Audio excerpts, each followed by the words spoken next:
I love it when we have the San Antonio Zoo here in the studio because they always surprise us with something fun. We never know what's coming in. Well, and I love it when it's not a snake. Yeah, that's what we were saying. And we're okay with everything except the snake. Yeah, this one takes care of snakes, doesn't it? Hello. What do you have here? Yeah, right here we have Twig, and Twig is one of our eastern screech owls. And as you can hear right now, he's actually talking right now. He's singing a little bit. He's doing a little bit twitching sound.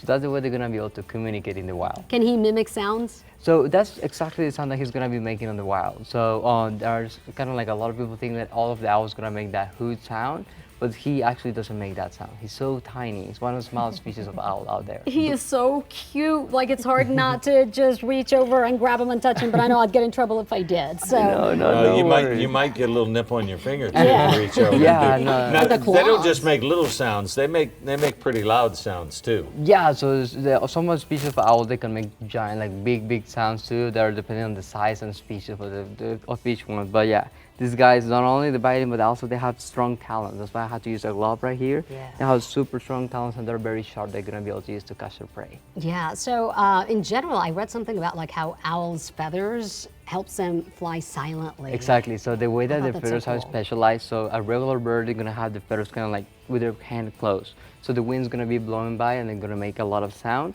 But this guy, their hand is kind of like the feathers gonna be kind of like open up. So whenever they flop around, their wind's gonna be flying around. So they're gonna be able to fly silently. And even though you can't really see the ears, but they can hear really well. Yeah, and then a really cool thing about the ears are asymmetrical. So some of them is gonna be on the top, and the other gonna be kind of like lower on the bottom, and they're gonna be pointing in different directions.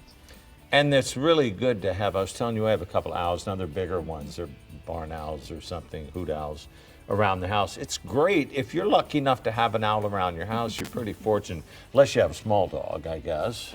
Yes, if you have owls in your area, because he's a native owl here in Texas, but these guys are just a really great form of natural pest control. So as long as you aren't using any kind of pesticides, that way these guys aren't going to get sick. Because if owls actually take a rat who has ingested rodenticides, they can get sick themselves. So just being aware of what you're putting in your yards, because these guys are going to take care of all of those insects and those rats and all the things that we don't really want around. Yes.